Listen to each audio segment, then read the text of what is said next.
the Jews. The summer of 1914. An uncanny similarity between that act of terrorism and September the 11th. We say that the same people who planned and executed the attack of the summer of 1914 are the same people who planned and executed the attack of September the 11th. The purpose for the September the 11th attack is to allow events to unfold in such a way that Israel can eventually wage a big war. And when Israel wages a big war, the territory of the state of Israel will expand dramatically. How big? From the river of Egypt to the river Euphrates. From the river of Egypt to the river Euphrates. Does it sound familiar? Does it sound familiar? From the river of Egypt to the river Euphrates. That's false. Is there in the Bible? Yes, but it's false. The Holy Land does not extend from the river of Egypt to the river Euphrates, and the Quran confirms that. The Holy Land is what is today called Palestine.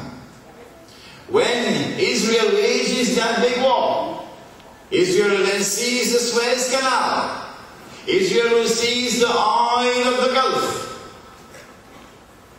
And Britain and the United States will stand firmly behind Israel, Blair and Bush. At that time, the US dollar collapses. At that time, the US economy collapses. At that time, Israel stakes her claim to be the ruling state in the world. Not appear to be an aggressor. And not appear to be an aggressor. Israel must be able to present to mankind an image of a state which is under siege, a state which is facing a tremendous threat to its existence. And so September 11th was used to attack Afghanistan with a brutality which is inexplicable. A 2,000-pound bomb being dropped upon a people who are defenseless, living in almost primitive conditions, and who had waged war against the Soviet Union for 12 long years, who are some of the poorest people on the face of the earth, and you are the richest, the most wealthy, the most powerful country in the world, and you're dropping 2,000-pound bombs upon these defenseless people, indiscriminately killing women, killing children, doesn't matter. Why? This indiscriminate, reckless, wanton use of force in such a wicked way. There's a purpose. The purpose is to try to wake up the Muslim world. Wake them up so that they'll come out and attempt to use force. And then the attack on Iraq.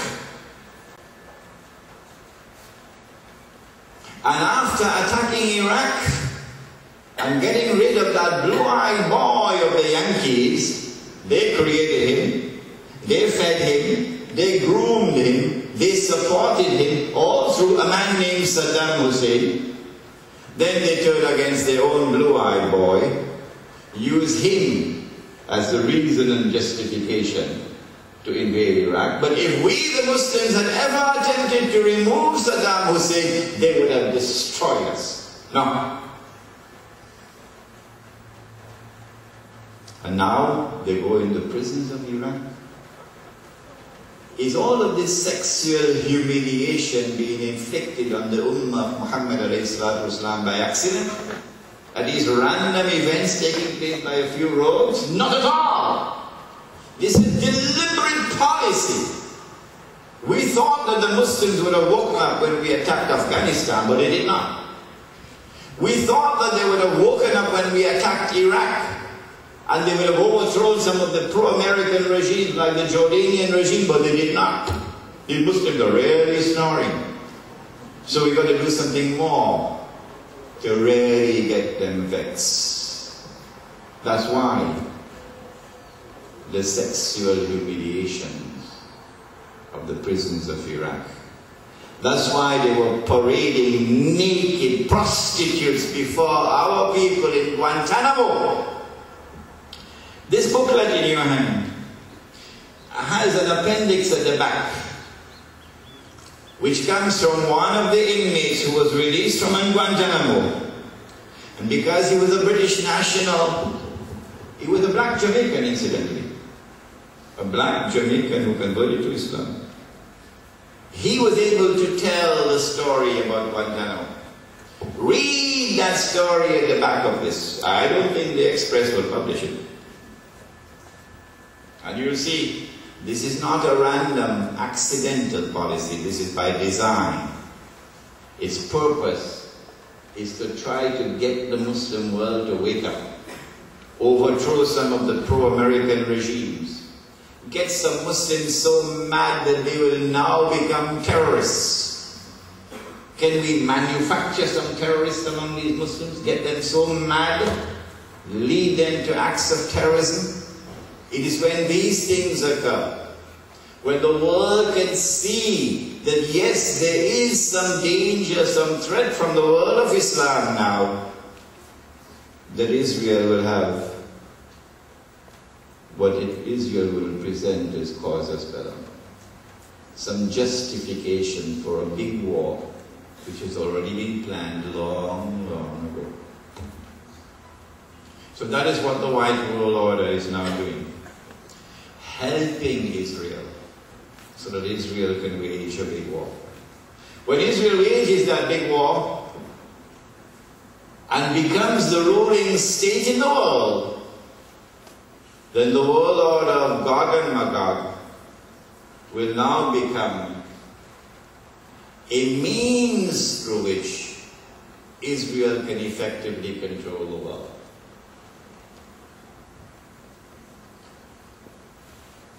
But Israel will rule the world for a day which is like a week. A day like a week. Which some mathematician will do the calculation, maybe it amounts to about 30 years or so, 40 years or so.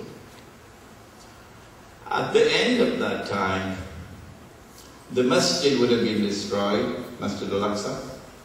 The temple would have been rebuilt. And then the Antichrist will emerge as the ruler of Israel and the ruler of the world and declare, I am the Messiah. And when it is accepted, he rubs his hands and says, mission accomplished. It is at that time that Allah raises a man from the seed of Nabi Muhammad alayhi salatu wasalam. And he's known as the Imam al-Mahdi. And with him, Darul Islam is restored, and we have that subject in this series of lectures. Imam al-Mahdi and the return of the Caliphate, that is one of our topics. When Darul Islam is restored in the Arabian Peninsula, that is goodbye.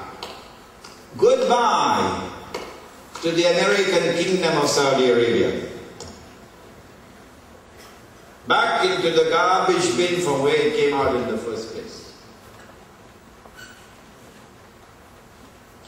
But when Darul Islam is restored in the Arabian Peninsula, Imam al-Mahdi, that is the most significant, real and tangible threat to the state of Israel. And so the Antichrist attacks.